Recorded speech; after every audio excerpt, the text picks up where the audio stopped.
Sofer is someone generally who writes Torah scrolls, Mezzah Scrolls, tefillin scrolls, and Magilla Scrolls. So they write them, but I joke around that I'm the sofer that doesn't write.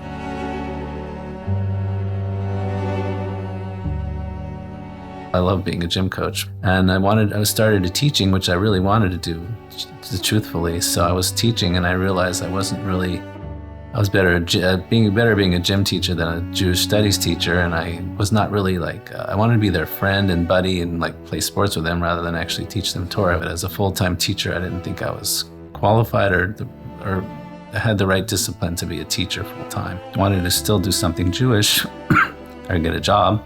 So a friend of mine was a scribe, and I started working for him. And I started realizing I like doing this. It's something that I have the discipline. I can, in the Yiddish we call it Sitzfleisch, where you can sit properly and not be too nervous.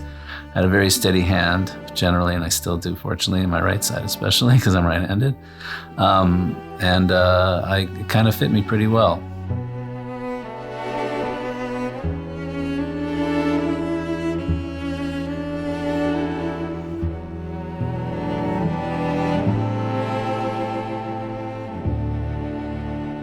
To become a scribe, no one was can properly train me to be a scribe in Los Angeles. So my friend who I was working for said, you need to go to Israel probably to be trained properly. So I went to this place called the Vad Mishmeret Stam. It's an organization to make sure that people are having kosher tefillin and make sure all their parchments are written properly. So I went to them, and I said, what should I do to get certified? Because I already learned the laws. So they said, go to this person. He lives in the community of Beit El in Israel, and he can teach you, and he knows all the laws. So this person was certified by a very important rabbi called Rabbi Wozner in Jerusalem.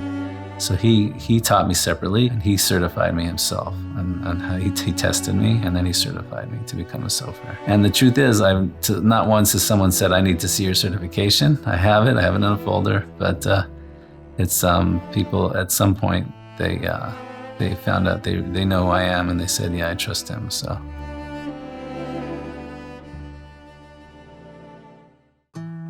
So there are certain laws that a sofer has to learn and has to know. So a very good example of that, you can't erase God's name. So for example, we had a Torah that a scribe wrote for me, a sofer wrote for me, and it had the computer check done. So the computer checked everything as well. And on it, the computer caught that it was supposed to say the word Yihiyeh, Yud-Hey, and then it said the God's name, Yud-Hey, and then Vav-Hey.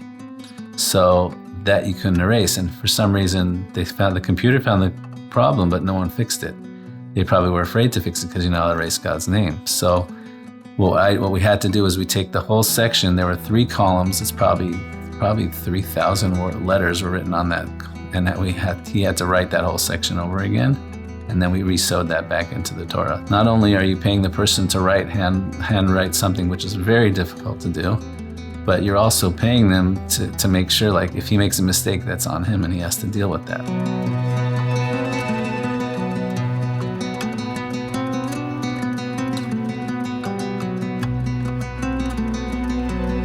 If you had to roll out a whole scroll of a Torah, it would go almost the size of a football field. They take pieces of animal skin and stretch it and make it as good as possible, nice as possible, so that you can write nicely on it. It's always nice if the parchment is white as possible, so that the writing is clear and the ink is dark as possible.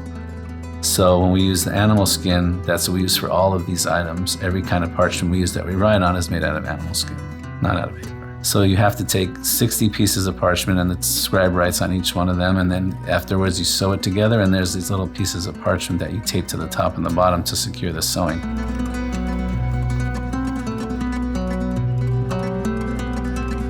Torah scroll actually consists of 304,805 letters. And when you think about how long it takes, because you have to write it with a quill, so you dip the quill in ink and you write a letter or two, you dip the quill in ink and write a letter or two. So a Torah scroll usually takes people, if someone says, I want you to write a Torah scroll, it's okay, give me 8 to 10 months or maybe longer. I personally, if I had to write a Torah scroll, since I'm out of practice, would take me probably a few years, because I write slowly and I write very carefully.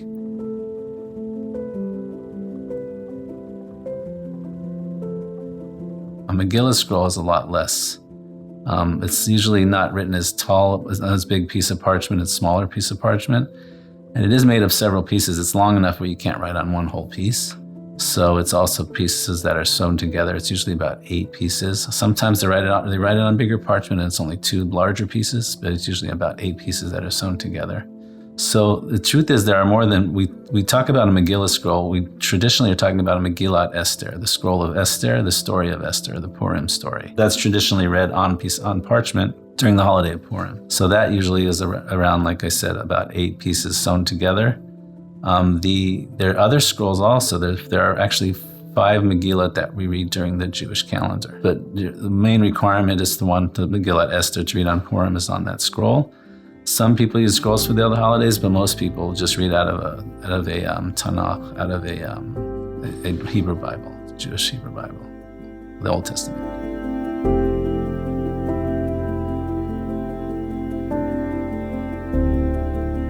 The Mezzah Scroll is much smaller. There's 2 paragraphs in the Torah of the Bible that talk about writing a mezuzah. It actually says, "Uchtav tam al mezuzot betecha u'visharecha." You should write them on your doorposts in your courtyards. So those 2 paragraphs, they're really the Shema. There's 3 paragraphs in the Shema, but only 2 of the Shema paragraphs talk about mezuzah. So those 2 scrolls are written. Those 2 paragraphs are written on every mezuzah scroll. And when you roll it up, there's actually 2 words on the front: Shin Daled Yud, which is one of God's names. And it also stands for Shomer Latot Yisrael, the Shin, the Dalet, and the Yud, which means God watches over the doors of Israel.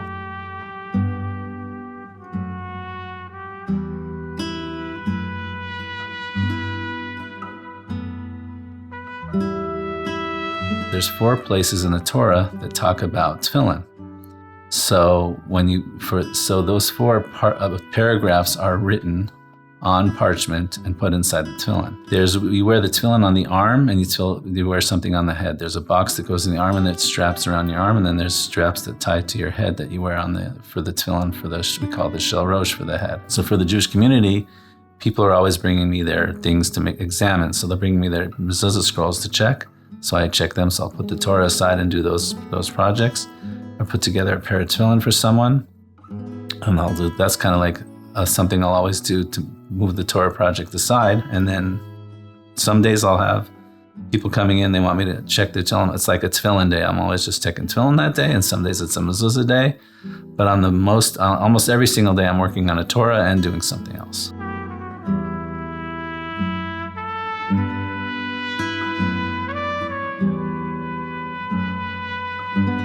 Either a synagogue will give me Torah to repair, to make sure all the letters are properly and all the sewing is nice and make sure everything's connected. So I usually have one of those on the table, or I have a Torah that I'm restoring myself. I usually, as a project, I'll buy an old Torah and restore it and then sell it to someone who wants to buy a used Torah. So if someone wants to buy a Torah scroll, someone has a scribe or sofer write them. So what I do is, since I don't write them, I arrange and make sure everything's done properly. Particularly my role is to make sure that the Jewish community has all these items and that they're in kosher condition.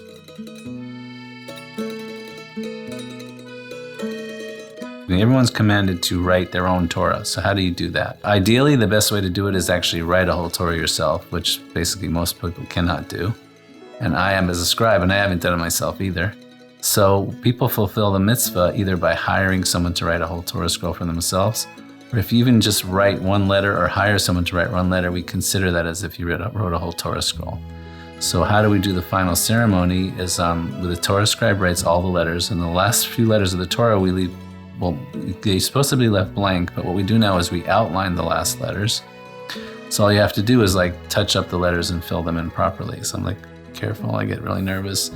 But usually the general way I prefer to do it, and mostly we do it, is where they're holding my arm while they do it together with me to finish the Torah. But that's their way that they're contributing to writing a Sefer Torah. So that's part of the ceremony. It's very exciting when people get together and we actually complete a Torah scroll. When I'm writing a Torah scroll, in Hebrew I say the words L'shem Kedushat Sefer Torah. I'm writing for the sake of the holiness of the Torah. I'm not just writing just a paragraph of some kind of secular writing. I'm writing a holy writing. So you always have to be conscious that you're doing something for that sake. I'm also, this is my profession, so I shouldn't be thinking I'm doing this for the sake of making money. I'm producing something that I'm making money off of, but it's something that you have to always remember while you're doing it, that you're writing it for the sake of the holy thing that you're doing. You have to know what you're writing and be conscious of what you're doing and the holiness of what you're doing.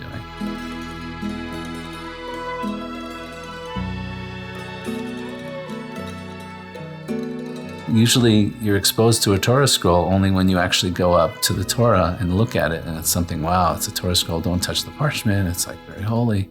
So it took me a while to get, not that I'm jaded anymore, but when I look at a Torah scroll, from when I first did the actual first correction of a letter, it was very intimidating, very scary for me because I'm working on a Torah scroll. It got easier, but at the same time, that's where you have the most reverence, is working on a Torah scroll. And so this you're exposed to every day, not the actual parchment, but you think about them and see them every day.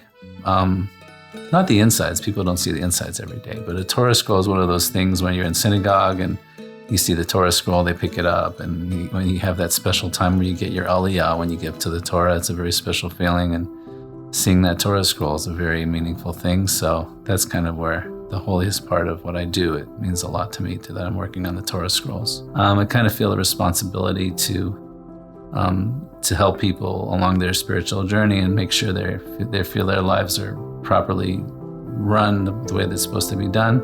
It's nice to know that I'm there for people that need this kind of thing in their life to make sure their religious things are done properly. But that's where it led me to becoming a sofer, was that I was inspired to do that, and I wanted to do something in the Jewish community, and that worked out well for me as far as my career.